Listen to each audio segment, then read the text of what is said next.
হাতীৰ উৰ্ধৰ এডল বন্ধু তৃপ্তিৰে এসাঁজ খোৱাৰ বিপৰীতে অনুষ্ঠিত কৰিছে সোঁৱৰণী অনুষ্ঠান। শ্ৰদ্ধাঞ্জলি জনাইছে প্ৰয়াত শিক্ষাগুৰুক। শ্ৰদ্ধাঞ্জলি জনাইছে এই পৃথিৱীৰ পৰা চিৰ বিদায় লোৱা বন্ধুক। মত বিনিময় কৰি জীপাল কৰিছে বন্ধু সমবেত স্থলী। হয়, ৰবিবাৰে নলবাৰীৰ পাগলাদিয়া ৰিচৰ্টত দেখিবলৈ পোৱা গ'ল এক ব্যতিক্ৰম দৃশ্য। কৰ্মস্থলী বেলেগ বেলেগ, বাসস্থান বেলেগ বেলেগ, ইয়াৰ পিছতো বন্ধুৰ নিমন্ত্ৰণত বন্ধুৰ সঁহাৰি। যান্ত্ৰিকতাৰ যুগত নিজৰ কথা অথবা পৰিয়ালক ব্যস্ত থকাৰ সময়তো নলবাৰীৰ আগশাৰীৰ শিক্ষানুষ্ঠান দেৱীৰাম পাঠশালা হাইস্কুলৰ পৰা অধ্যয়ন কৰি বিদায় লোৱা 1974 চনৰ এডল প্ৰকৃত বন্ধুৰ প্ৰশংসনীয় কাৰ্যই পুলকিত কৰিছে সকলোকে। পাগলাদিয়া ৰিচৰ্টত ৰবিবাৰে অনুষ্ঠিত কৰিলে সতীৰ্থ সন্মিলন। গুৱাহাটী, বৰপেটা আৰু আন আন ঠাইৰ পৰা নিজৰ বন্ধুৰ অনুষ্ঠানত উপস্থিত হ'ল বন্ধু। এক প্ৰকাৰ এক সৰ্বাংগ সুন্দৰ অনুষ্ঠানৰ সাক্ষী প্ৰতিগৰাকী বন্ধু। ইয়াৰ আগতে এই পৃথিৱীৰ পৰা চিৰ বিদায় লোৱা কেইবাগৰাকী সতীৰ্থৰ স্মৃতিত বন্তি প্ৰজ্বলন আৰু পুষ্পাঞ্জলি প্ৰদান কৰি এক আৱেগিক পৰিৱেশৰ মাজেৰে শ্ৰদ্ধাঞ্জলি জনোৱাও পৰিলক্ষিত হয়। ইয়াৰ সমান্তৰালভাৱে দেৱীৰাম পাঠশালা হাইস্কুলৰ সেই সময়ৰ শিক্ষাগুৰুসকলৰ স্মৃতিত শ্ৰদ্ধাঞ্জলি জনায়।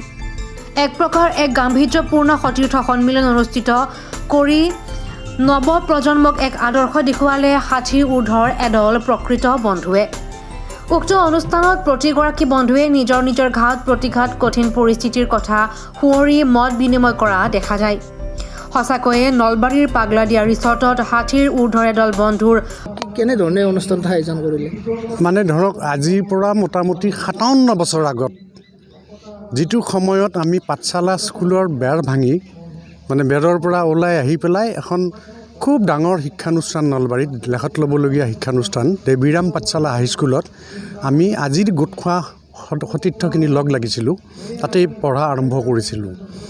আৰু এনেকৈ পঢ়া শুনা কৰি কালক্ৰমত আমি 1974ত মেট্ৰিক দিলোঁ আৰু সেই মেট্ৰিক পৰীক্ষাত আমি উত্তীৰ্ণ হ'লোঁ। আজি হ'ব 50 বছৰ হ'ল। এই কথাটো আমাৰ মনত আহাত আমি দেখিলোঁ যে 50 বছৰৰ কিবা এটা আমি অনুষ্ঠান পাতোঁ আৰু সেই বুলি ভাবিয়ে আমি আজি ইয়াতে গোট খাইছোঁ আটাইকেইটা।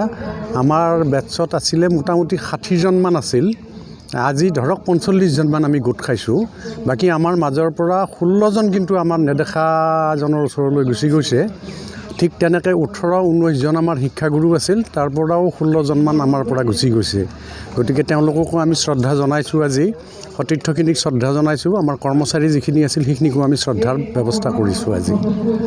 বাছ এইটোৱে অনুভৱ আজিৰ। যিটো সময়ত যান্ত্ৰিকতাত মানুহ ব্যস্ত থাকে আৰু নিজৰ পৰিয়ালক লৈ ব্যস্ত, তাৰপিছতো কিন্তু আপোনালোকে প্ৰকৃত বন্ধু আপোনালোক গোটেইকেইজন সকলো ইয়াত লগ লাগিছে। হয় হয় হয়, আপুনি বৰ ডাঙৰ মানে কথা এটা কৈছে। আপুনি নিজেও অনুভৱী মানুহ হ'ব। এইকাৰণে এই কথাটো আচলতে বহুতে নাভাবেই যে আজিৰ যান্ত্ৰিকতাৰ যুগত ধৰক এই ধৰণৰ প্ৰগ্ৰাম সাধাৰণতে আমি কৰা দেখা নাপাওঁ। খুব জাকজমক হাই উৰুমি এই ধৰণেই কামবিলাক কৰে যেন পাওঁ। কিন্তু আমি সেই কথাটো সেই দিশত নিব খোজা নাই, কিয়নো উত্তৰ পুৰুষসকল আমাক চাই পেলাইতো ডাঙৰ হ'ব লাগিব, তেওঁলোকো নাগৰিক হ'ব লাগিব। গতিকে তেওঁলোকক এটা আদৰ্শ দেখুৱাবৰ কাৰণেহে আমি আজিৰ অনুষ্ঠানটো আয়োজন কৰিছোঁ। সতীৰ্থ সন্মিলন অনুষ্ঠানে পুলকিত কৰিছে সকলোকে। ভৱেশ কুমাৰ দাসৰ ৰিপৰ্ট DA 365।